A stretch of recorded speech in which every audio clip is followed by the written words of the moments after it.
السلام علیکم اسٹوڈنٹس، کیسے ہیں آپ سب؟ امید کرتی ہوں خیریت سے ہوں گے۔ آج ہم نے معاشی ترقی چیپٹر کا یہ ٹاپک پڑھنا ہے کہ مویشی پالنے کے لیے ہمیں کیا کیا مشکلات درپیش آتی ہیں اور ان کو حل کرنے کے لیے ہم کیا رد عمل کیا کام کرتے ہیں۔ پاکستان میں زراعت میں مویشی پالنے کا جو شعبہ ہے وہ بہت اہم ہے کہ عام لوگ گھروں میں مویشی پالتے ہیں، جو ہیں بڑے بڑے پیمانے پر اگر پالے جائیں تو وہ فارمز میں انہوں نے پالے ہوئے ہوتے ہیں۔ جن علاقوں میں چراگاہیں ہیں وہاں زیادہ تر لوگوں کا جو پیشہ ہے وہ غلہ بانی ہی ہے، اور یہ ملک کی معیشت میں بڑا اہم کردار ادا کرتے ہیں، اور یہ وہ شعبہ ہے جو کاشتکار و غیر کاشتکار و بے زمین ہر ایک کے مشکل وقت میں سہارا بنتا ہے، ان کو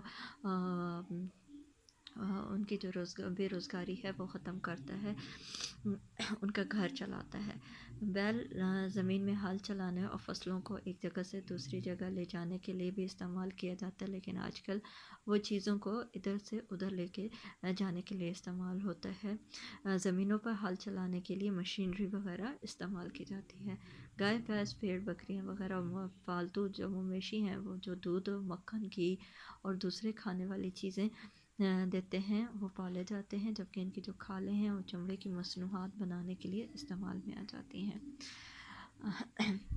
حکومت کے جو دیگر اقدامات ہیں وہ ان افزائش نسل والے جانوروں کی طرح آمد متعلقہ افراد کی تربیت ہے، لائف سٹاک اور ڈیری فارم کی درآمد پر کسٹم ڈیوٹی کا خاتمہ وغیرہ شامل ہیں۔ آگے ہے کہ ماہی گیروں کی بات ہو رہی اب کریں گے۔ ماہی گیروں کا شمار پاکستان کے قدیم ترین پیشوں میں ہوتا ہے، جبکہ ماہی گیروں ہیں جو مچھلیوں کی افزائش نسل کا جو مصنوعی طریقہ ہے وہ پاکستان کی قومی آمدنی میں اضافے اور ہماری جو خوراک کی ہے کمی ہے اس کو پورا کرنے کے لیے ماہی گیر ایک اہم کردار ادا کرتے ہیں۔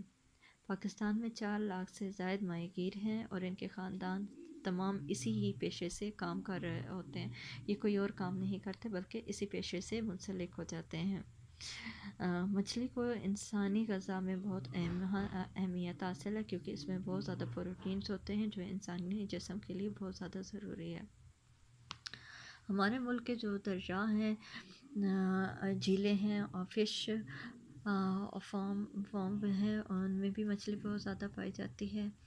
آگے ہے کہ ان زراعت میں جدیدیت کہ زراعت کو ہم بہتر بنانے کے لیے کیا کر سکتے ہیں۔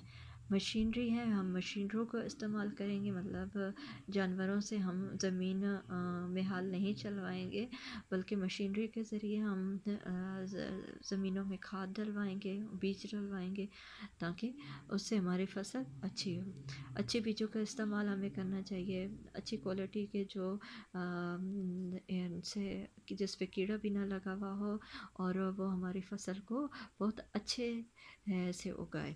کیڑے مار ادویات ہیں کہ جب کوئی آتا ہے، بیماری وغیرہ آتی ہے یا کہ کیڑوں کا سیزن آتا ہے تو کیڑے مار ادویات ملتی ہیں، وہ ہمیں اپنی فصلوں پہ سپرے کروا لینی چاہیے تاکہ ہماری فصل برباد نہ ہو، ہمارے جو کیڑے مکوڑے ہیں یہ ان فصلوں کو تباہ نہ کریں، اور اچھی کوالٹی کی ادویات کو استعمال کیا جائے۔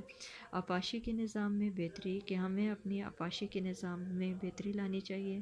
جو پانی ہے ہمیں وہ جانوروں کے ذریعے نہیں لے کے جانا چاہیے بلکہ ٹیوب ویل لگا لینے چاہیے جو نہروں کے ذریعے اپنی زمینوں کو پانی دیا جائے، سیراب کیا جائے۔ سیم تھور جیسے مسئلے پر قابو پانے کے لیے مختلف منصوبے بھی بنائے گئے کیونکہ یہ ایسے پودا ہے جو پوری ہی فصل کو برباد کر دیتا ہے۔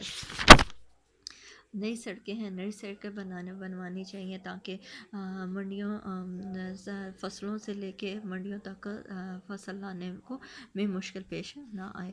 ہماری زراعت کو جو درپیش اہم مسائل ہیں وہ کون سے ہیں؟ وہ ہے، پہلا ہے کہ زرعی مداخلت کی کمی ہے کہ زرعی شعبے کے جو ہمارے کسان پسماندگی کا شکار ہو جاتے ہیں، ان کی مالی حالت بہت خراب ہو جاتی ہے، اور جو انسان کی خوراک ہی یہی روزگار ہو